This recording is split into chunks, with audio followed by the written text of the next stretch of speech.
স্বাগতম সবাইকে পোলারাইজেশনের চ্যাপ্টারে। সেকেন্ড পার্টের সেকেন্ড পার্টের one of the most important chapter হচ্ছে পোলারাইজেশন। 4 সেট কোশ্চেনের মধ্যে এক সেট পোলারাইজেশন থেকে আসে, আর 2 সেট আছে ইন্টারফারেন্স থেকে, এবং এক সেট আছে ডিফ্রাকশন থেকে। ওকে, তো পোলারাইজেশন জিনিসটা কি? পোলারাইজেশন হচ্ছে, ধরো যে আলো তো অনেকগুলো তলে চলে, তাই না? অনেকগুলো তলে চলে, হ্যাঁ। তো সেগুলাকে অনেকগুলো তল থেকে একটা তলে কনভার্ট করবো, একটা তলে মাত্র নিয়ে যাব। তো অনেকগুলো তলে যেই চলে সেই অবস্থাটাকে বলে আনপোলারাইজড অবস্থা। আর যখন সেটাকে একটা তলে নিয়ে যাব তখন সেটাকে বলে পোলারাইজড অবস্থা। তো পোলারাইজেশন কি?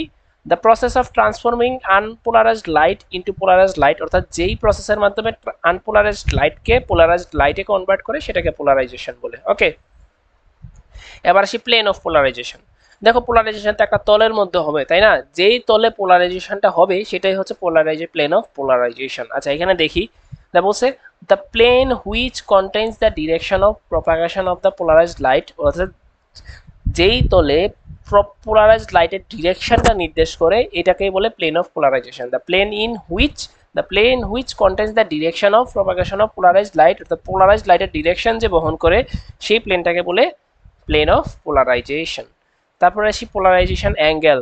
বলছে the particular angle of incidence at which the reflected light becomes completely polarised is known as the polarising angle. অর্থাৎ দেখো, বলছে ইনসিডেন্স মানে পতিত হওয়া। হ্যাঁ, ইনসিডেন্স মানে কি? পতিত হওয়া। সো ধরো যে particular angle of incidence at which the reflected light becomes completely polarised, অর্থাৎ যেই অ্যাঙ্গেলে একটা আলো এসে পড়ে সেটা পোলারাইজড হয়ে যাবে সেই অ্যাঙ্গেলটাকে বলে পোলারাইজিং অ্যাঙ্গেল। যদি একটা ছবি আঁকে দেখানো যেত তাহলে বোঝানো যেত। আচ্ছা, যাই হোক, বলছে যে পার্টিকুলার অ্যাঙ্গেল অফ ইনসিডেন্স, অর্থাৎ আপতনের যে কোণ, এট which the reflected light becomes, অর্থাৎ যত ডিগ্রি কোণে আপতন হইলে দ্য রিফ্লেক্টেড লাইট, অর্থাৎ প্রতিসরিত রশ্মি পোলারাইজড হয়ে যায়, সেই কোণকে বলে polarising angle. Okay, the plane of vibration. অর্থাৎ আলো যেই তলে কম্পিত হয় সেই তলটাকে বলা হচ্ছে plane of vibration. The plane which contains the optic axis in which vibration occur, অর্থাৎ যেই তলে ভাইব্রেশন হয় অপটিক অ্যাক্সিসের সেটাকে বলে কি? Known as plane of vibration. দেখো এখানে এই যে এটা দ্বারা বোঝায় আনপোলারাইজড লাইট। যখন তুমি এরকম অ্যাঙ্গেল দ্বারা এরকম অনেকগুলো দেখাবে, এর মানে হচ্ছে আলো বিভিন্ন দিকে, আমরা জানি আলো বিভিন্ন দিকে কম্পন হয়, এবং এটাকেই বলে আনপোলারাইজড অবস্থা। যখন একদিকে, এই যে দেখো, একদিকে মাত্র কম্পন হইতেছে, একদিকে কম্পন হইতেছে, তো এটাকে বলে হচ্ছে পোলারাইজিং অবস্থা। দেখো, একটা আনপোলারাইজড লাইটকে আমি মাঝখানে একটা পোলারাইজার রাখলাম। পোলারাইজার কি? পোলারাইজার হচ্ছে এমন একটা বস্তু যেটা দিয়ে আলো পাস করলে আলো বহুমুখী থেকে একমুখী কনভার্ট হয়ে যায়, সেই বস্তুটাকে বলে পোলারাইজার। এখানে এই যে এটা হচ্ছে আমার একটা polariser PQ.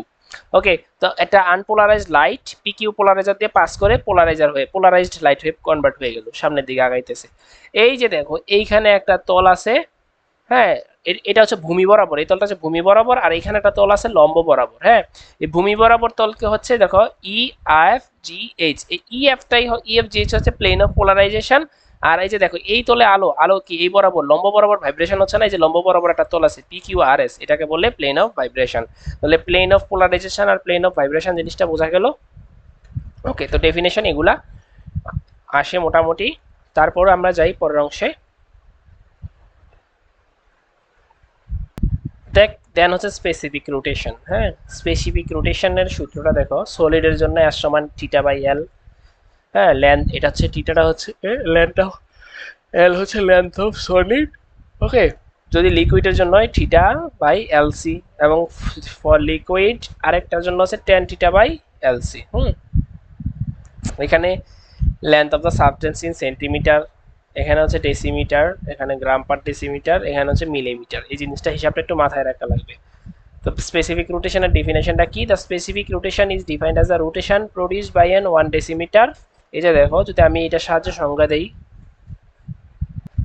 So specific rotation is defined as the rotation produced by 1 decimeter length of solution of unit concentration containing 1 gram of the optically active substance, অর্থাৎ স্পেসিফিক রোটেশন হবে অপটিক্যালি অ্যাক্টিভ সাবস্টেন্সের per centimetre cube of the solution. মূলত এটা এখানে ডেফিনেশনটা এইখান থেকে আসছে। এই যে দেখো, বলছে পার decimetre is defined as the rotation produced, এই যে রোটেশন, এই যে the rotation produced by 1 decimeter, rotation produced by 1 decimeter of concentration such that containing 1 gram of optically active substance per 1 gram, এই যে 1 gram of optically active substance per centimeter of the solution. আবার বলি just সূত্র থেকে আসছে, specific rotation is defined as the rotation produced by 1 decimeter, এই যে 1 decimeter containing 1 gram of optically active substance per 1 gram, এই যে containing 1 gram of optically active substance per centimeter, এটাই কে বলে স্পেসিফিক রোটেশন। এটা সলিডের জন্য একটা, লিকুইডের জন্য একটা, আর লিকুইডের জন্য আরো একটা আছে tan থিটা বাই এটি, যেটা হচ্ছে সেন্টিমিটার দ্বারা করতে হয় এটা, আর এটা ডেসিমিটার দিয়ে করলে হচ্ছে এল। ওই সেন্টিমিটার দিয়ে ডেসিমিটার দিয়ে সেন্টিমিটার দিয়ে কি 100 দ্বারা ভাগ দিতে হবে না, এই 100 উপরে গুণ হয়ে যায়, জাস্ট একই সূত্র। তো এগুলা যে ম্যাথ কিন্তু করতে হবে, এগুলো দিয়ে ম্যাথ আসে পরীক্ষায়। এবার আসি হচ্ছে ইরে এন্ড উরে।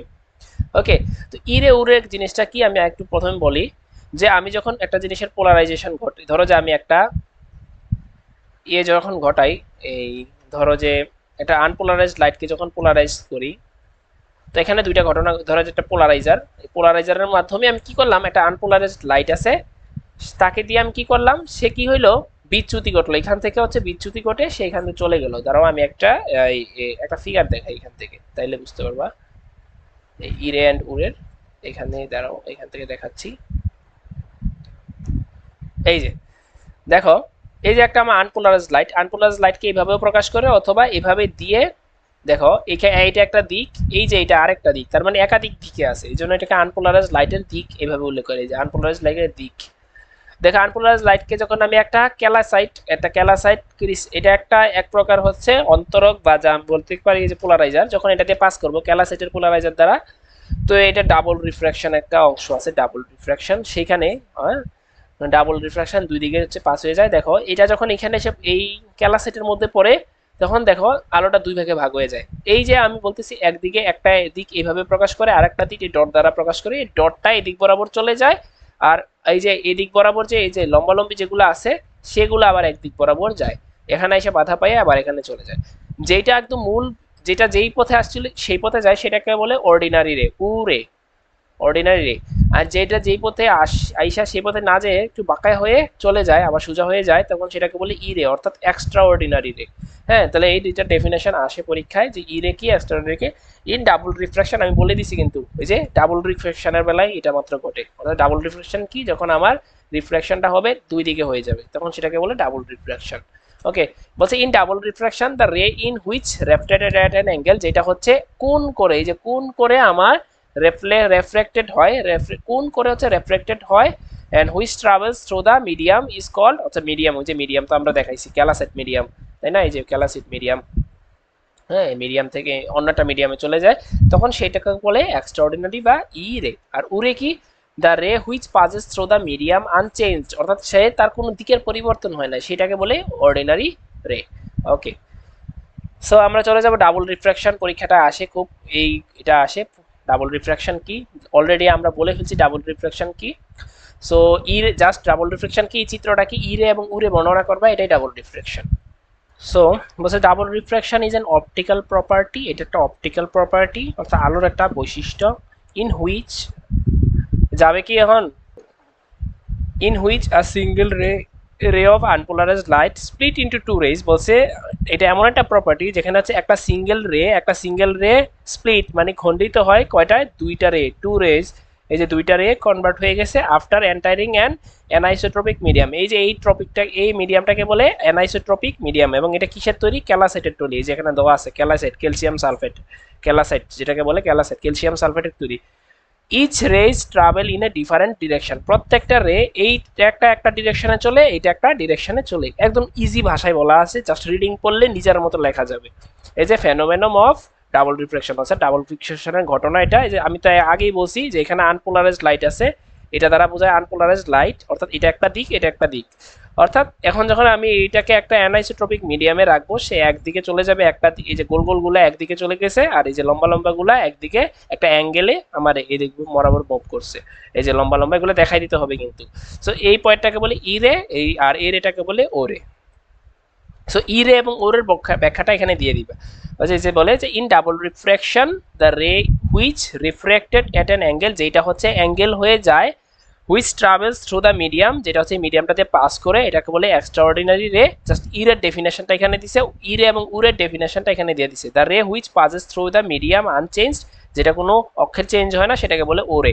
এবং যেই মাধ্যমটা আমরা ইউজ করি, নিয়ারলি অল ক্রিস্টালাইন সাবস্টেন্স, বলছে যত ধরনের হচ্ছে ক্রিস্টালাইন পদার্থ আছে, যেমন কোয়ার্টস, মাইকা, সুগার, টোপেজ, আইস, ক্যালাসাইট, এগুলা সবগুলা কিসের জন্য? ডাবল রিফ্রাকশনের মিডিয়াম হিসেবে ব্যবহৃত। All are known to show the phenomenon of double refraction, এই সবগুলাকে হচ্ছে আমরা এই ডাবল রিফ্রাকশনের ঘটনার জন্য চিনি। তারপর পরীক্ষায় পার্থক্য আছে double refraction, polarization versus unpolarized লাইটের হচ্ছে পার্থক্য আসে। দেখো পোলারাইজড লাইট কি? In polarized light the electric field oscillates in one direction only, অর্থাৎ যে ইলেকট্রিক ফিল্ডটা আছে পোলারাইজড লাইটের, আমরা জানি লাইট কি? লাইট হচ্ছে এই যে ইলেকট্রিক ফিল্ড আর ম্যাগনেটিক ফিল্ডের কম্বিনেশন, ইলেকট্রিক ফিল্ড আর ম্যাগনেটিক ফিল্ডের কম্বিনেশন হচ্ছে লাইট। তো এই লাইটে যে ইলেকট্রিক ফিল্ডটা থাকে সেটা একটা, এই পোলারাইজড লাইটের বেলা হচ্ছে একদিকে হচ্ছে এরা অসিলেটস করে, অর্থাৎ কম্পন হয়। এই যে অসিলেটস মানে হচ্ছে কম্পন দেওয়া, হ্যাঁ, একটা দিকে কম্পন দেয়। আর আনপোলারাইজড লাইটে হচ্ছে বিভিন্ন দিকে কম্পন দেয়। বলছে it has an electric field that oscillates, যেটা কম্পন দেয় ইন এভরি ডিরেকশন, প্রত্যেক দিকে কম্পন দেয়। তারপর পোলারাইজড লাইট ইজ ন্যাচারালি কুহেরেন্ট, অর্থাৎ সুসংগত উৎস। কুহেরেন্ট মানে সুসংগত উৎস, হ্যাঁ, যাদের যে উৎসের দশা এক, তরঙ্গ দৈর্ঘ্য এক, এদেরকে বলে সুসংগত উৎস। তো পোলারাইজড লাইট হচ্ছে ন্যাচারালি কুহেরেন্ট, এটা সুসংগত, আর আনপোলারাইজড হচ্ছে অসুসংগত। Okay, the intensity of polarised light is determined by the type of light use, অর্থাৎ আমরা যেই টাইপের লাইট ব্যবহার করছি তার উপর হচ্ছে নির্ভর করে পোলারাইজড লাইটের ইন্টেন্সিটি মানে ঘনত্ব বা হচ্ছে তীব্রতা কতটুকু। আর intensity of unpolarised light determined by the source, অর্থাৎ আমি কোন সোর্স থেকে লাইটটা ফালাইতেছি, সোর্সের টিপ দিয়ে কোন সোর্স থেকে লাইটটা বের করতেছি, সেইটার উপর ডিপেন্ড করে হচ্ছে আনপোলারাইজড লাইট। আর এটা হচ্ছে কি ধরনের লাইট ব্যবহার করতেছি তার উপর হচ্ছে পোলারাইজড লাইটের ইন্টেন্সিটি ব্যবহার করে। আপনারা হচ্ছে unpolarised light can be depicted as, কিভাবে হচ্ছে পোলারাইজড লাইটকে কিভাবে শো করে, আমরা বলছি হয় এইভাবে গুণচিহ্ন দিয়ে অথবা ডট ডট দিয়ে প্রকাশ করে, আর এই দুইটার কম্বিনেশনে হয় আনপোলারাইজড লাইট। তারপর হচ্ছে intensity of polarised light reduces 50% as compare to unpolarised light, অর্থাৎ একটা আনপোলারাইজড লাইটকে যখন পোলারাইজড লাইট করব তার তীব্রতা 50% কমে যায়, আর intensity of unpolarised light is relatively high, অর্থাৎ পোলারাইজড লাইটের ইন্টেন্সিটি তীব্রতা বেশি, আনপোলারাইজড লাইটেরটা হচ্ছে 50% কম। তো এই পার্থক্যটা পরীক্ষায় আসে। সো আরেকটা পার্থক্য আসে হচ্ছে এই ইরে এবং উরের মধ্যে পার্থক্য। প্রথমে আমরা ডেফিনেশনটা দিব ইরে এবং উরের, এই যে যেটা হচ্ছে অ্যাঙ্গেলে চেঞ্জ হয়ে একটা মিডিয়াম দিয়ে চলে যায় সেটাকে বলে ইরে, আর যেটা হচ্ছে কোনো মিডিয়াম হচ্ছে আনচেঞ্জ অবস্থায় চলে যায় সেটাকে বলে O ray. Doesn't follow the law of refraction, অর্থাৎ রিফ্রাকশনের হচ্ছে ল সে ফলো করে না, ইরে হচ্ছে ফলো করে না। আর উরে যেহেতু আইসা আপতিত চলে যায় সেটা হচ্ছে রিফ্রাকশনের ল ফলো করে। ইট ডেভিয়েটস আফটার রিফ্রাকশন, এটা হচ্ছে রিফ্রাকশন ঘটনা মানে যখন সেটা হচ্ছে তোমার এই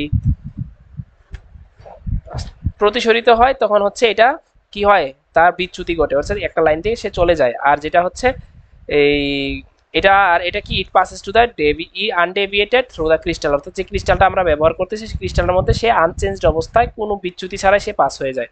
অ্যান্ড দ্য স্পিড অফ ইরে ইজ মোর দ্যান ও রে ইনসাইড দ্য ক্রিস্টাল, অর্থাৎ ইরের হচ্ছে স্পিডটা ওরে থেকে বেশি থাকে, আর আর ওরের স্পিড কম থাকে, এই কথাটা লিখবো। If the crystal is rotated around the incident beam as an axis, the E ray revolves in a circular পথ and its centre at the O ray, অর্থাৎ বলছে এটা যখন ঘুরে তখন এটা হচ্ছে একটু রিভলভস হয়, একটু ঘুরে, এবং এটার সেন্টার কই হয়? At the O ray. আর if the crystal is rotated around the incident beam, এটা যখন ঘুরে দ্য ওরে রিমেন্স স্টেশনারি, অর্থাৎ এটার কোনো চেঞ্জ হয় না। হ্যাঁ, এই পার্থক্যগুলো একটু পড়তে হবে। তো পরবর্তী পার্টে আমরা হচ্ছে বাকিগুলো আলোচনা করবো।